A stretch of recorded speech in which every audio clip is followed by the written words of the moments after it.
कारण आमचं सगळ्यांचंच मत आहे की महापुरुषांचा अपमान, छत्रपतींचा अपमान करणाऱ्याला तर टकमक टोकावरनच लोटून दिलं पाहिजे।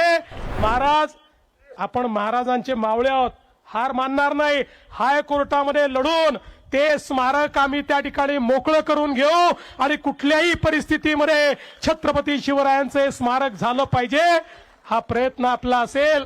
मोगलाई होती, कुतुबशाही होती, आदिलशाही होती आणि या देशातले राजे आणि राजवाडे हे कुठेतरी त्या ठिकाणी भंग पावत होते, मोडकळीस येत होते, लढून लढून संपत होते आणि असं वाटत होतं की या परकीय आक्रमकांचं राज्य कधीच संपणार नाही। एक अंधकार तयार झाला होता, कधीच पहाट होणार नाही असं वाटत होतं। त्यावेळी आई जिजाऊंच्या आशीर्वादाने छत्रपती शिवरायांसारखा एक तेजस्वी सूर्य उगवला आणि त्या सूर्याने आपल्याला स्वराज्याची पहाट दाखवली। अरे छत्रपती नसते तर तुम्ही आम्ही कोणीच या ठिकाणी नसतो आणि म्हणूनच छत्रपती शिवराय हे आमचं दैवत आहेत। त्यांच्यामुळे आज आम्ही सगळे या ठिकाणी स्वातंत्र्यात आहोत, देव देश आणि धर्माचं कार्य करू शकतो आहोत। आमच्यातलं ते तेज जागृत करण्याचं काम छत्रपतींनी केलं।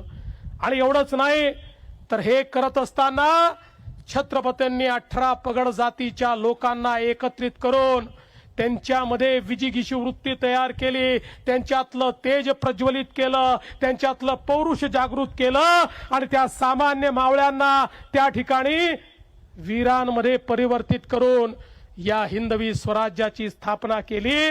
आणि म्हणूनच हा जो काही आपला भगवा झेंडा आहे हा छत्रपतींमुळेच नंतरच्या काळामध्ये दिल्लीपासून अटकेपर्यंत लागला आणि संपूर्ण भारतावर भगव्याचा अंमल आला, तो केवळ आणि केवळ छत्रपती शिवरायांमुळे आला। आणि म्हणूनच आज या निमित्ताने खरं म्हणजे आमच्या उदयन महाराजांनी काही मागण्या देखील या ठिकाणी केलेल्या आहेत। महाराजांची आमची चर्चाही झालेली आहे। त्या संदर्भात जी योग्य कारवाई करायची आहे ती तर आम्ही करणारच आहोत, कारण आमचं सगळ्यांचंच मत आहे की महापुरुषांचा अपमान, छत्रपतींचा अपमान करणाऱ्याला तर टकमक टोकावरनच लोटून दिलं पाहिजे।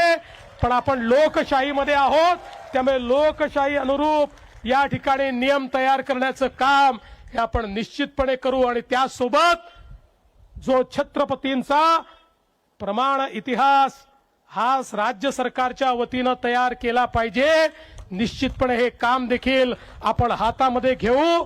आणि यासोबत आपण अत्यंत महत्त्वाच्या 2 मागण्या केलेल्या आहेत। सगळ्याच मागण्या महत्त्वाच्या आहेत, पण या ठिकाणी अरबी समुद्रातलं जे स्मारक आहे ते सुप्रीम कोर्टात अडकलं, पण आता सुप्रीम कोर्टाने ते हायकोर्टाला पाठवलं आहे। महाराज, आपण महाराजांचे मावळे आहोत, हार मानणार नाही। हायकोर्टामध्ये लढून ते स्मारक आम्ही त्या ठिकाणी मोकळं करून घेऊ आणि कुठल्याही परिस्थितीमध्ये छत्रपती शिवरायांचे स्मारक झालं पाहिजे, हा प्रयत्न आपला असेल।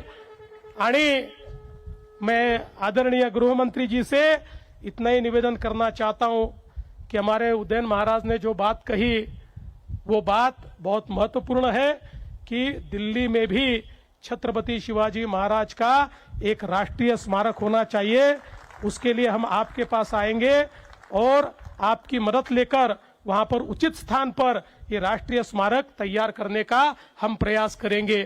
मला एक अजून गोष्ट आपल्याला सांगायची आहे की आपल्या देशाचे आपले लाडके प्रधानमंत्री माननीय मोदीजींनी आपल्या छत्रपती शिवरायांच्या 12 किल्ल्यांना युनेस्कोची हेरिटेज साइट म्हणून, विश्व हेरिटेज म्हणून त्या ठिकाणी नॉमिनेट केलेला आहे।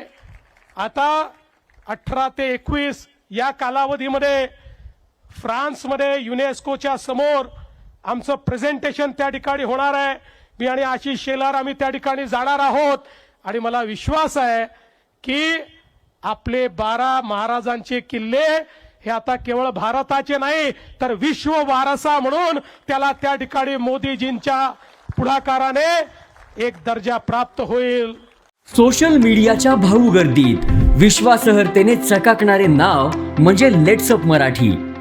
सगळ्यांना, सगळ्या नागरिकांना ती स्पीच, ती लेट्सअप वरील मुलाखती म्हणजे विचारांचा खजिना। त्यानंतरच्या निवडणुकीमध्ये मला सोडून गेले।